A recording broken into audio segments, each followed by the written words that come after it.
Hi everyone, welcome to Workplace TV. Shana Tova, or Happy New Year to you. If you're not aware, September 16th begins the first of the high holy days to be celebrated by Jews around the world. For Jews, this marks the beginning of Rosh Hashanah, the Jewish New Year. And the 16th is just day one of several weeks worth of religious observance. One of the practical implications of this for both employers and employees is that during the high holy days and Sabbath days, Orthodox Jews do not work. But let's broaden the scope. What I am saying does not just refer to Orthodox Jews. Other religions require their observers to take time off to observe their holidays and/or their Sabbath days. So this got me thinking, what does this mean to you? What are you required to do and what are you not required to do if an applicant or an employee requests time off to observe their religious holidays and/or Sabbath? Know the answer? It's important to know. The wrong answer can be costly. Okay, here's the bottom line. Employers with 15 or more employees are prohibited from discriminating against applicants and employees based on their religious beliefs and/or observances, and they're required to, upon request, provide these applicants or employees with a reasonable accommodation to perform a job that they are otherwise qualified for.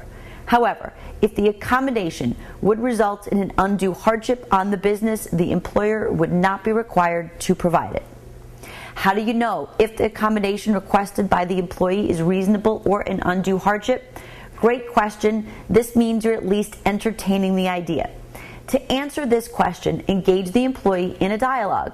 We call it the interactive process, to analyze the merits of their request and determine if there's a reasonable accommodation that can be made. This is a very fact-driven analysis.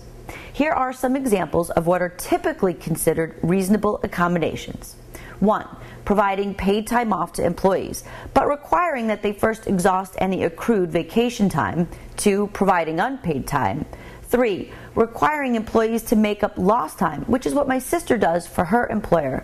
And 4. Demoting an employee from salaried to hourly status.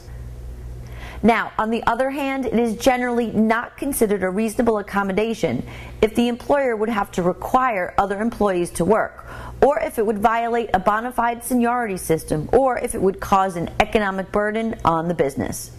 Employers, review your policies and procedures that may impact directly or indirectly an applicant or employee's religious belief or observance in the workplace.